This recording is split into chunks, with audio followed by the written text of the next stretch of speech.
Can you see my screen? Yes. So I already saved this file, the 3.4, but that's going to be the first thing you're going to do. Save the point file. So you're going to export. So file, you're going to export and then do that 3.4 MISMO. When you save it under the borrower's name underscore point.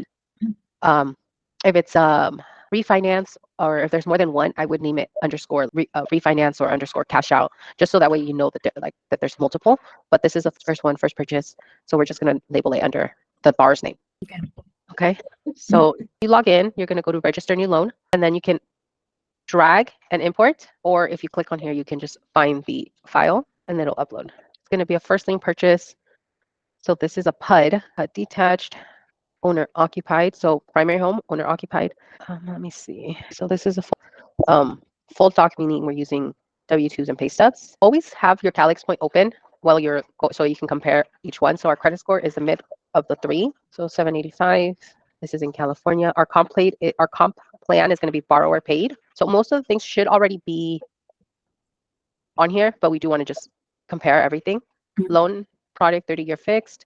Impound, let's look at the ERP, MLO broker page, Terrence, impound tax and insurance. So yes. PMI. So again, if the LTV is over 80%, then we have to go borrower paid. In this case, it's under 80, so we're going to click none. DTI, lock period, we'll do 30. Business is going to be non-delegate correspondent, and they're employed. Hit view programs. So we're going to go, for NMSI, always go with the prime conforming one.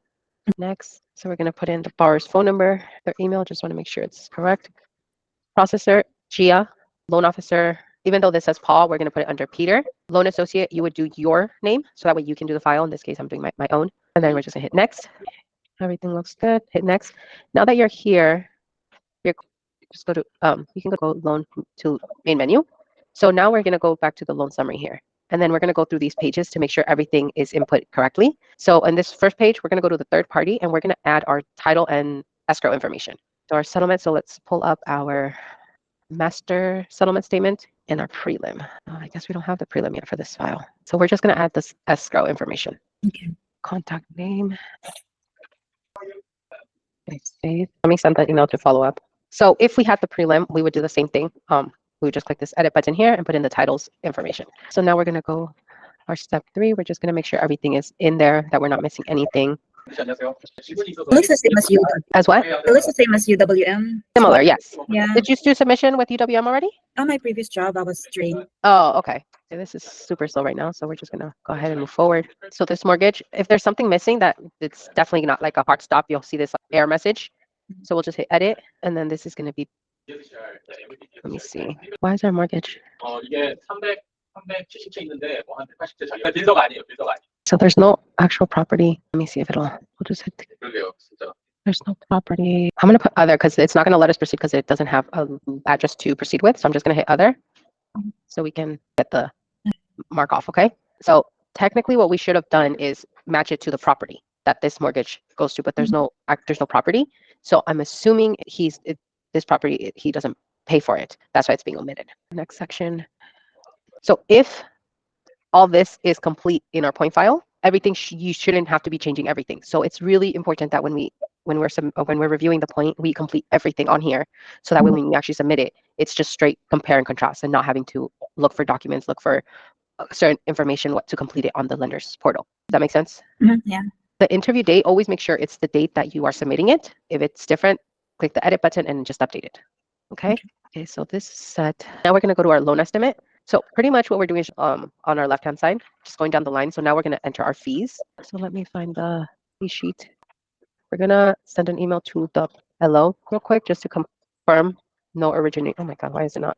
Oh my goodness. My mouse is not dragging properly. Okay, we're going to send him a message real quick just to confirm. And we're just going to input the information here. So the underwriting fee, for this one, it's standard. That's why it's grayed out. So we're just going to add the rest of our fees. So our processing, shipping fee, $9.95.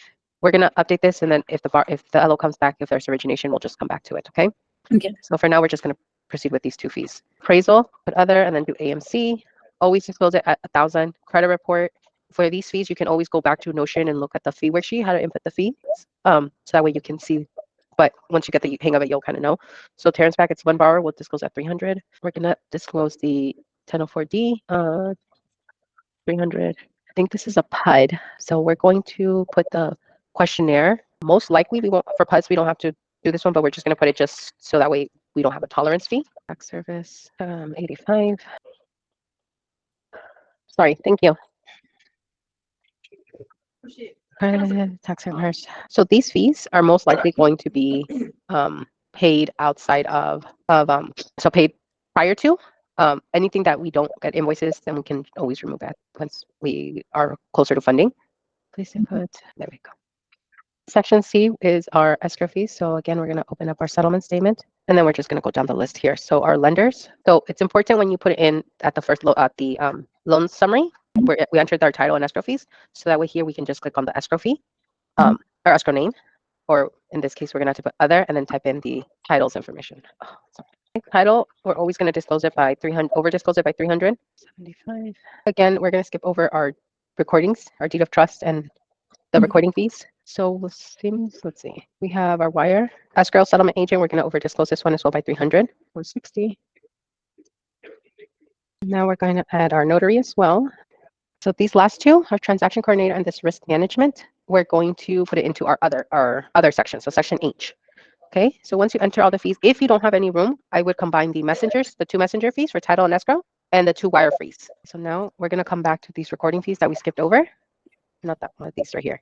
So these, we always want to disclose the deed and the mortgage at 200. If on the settlement statement it's over 200, go with the higher value. In this case, it's less than 200, so we're going to go with the 200 right here.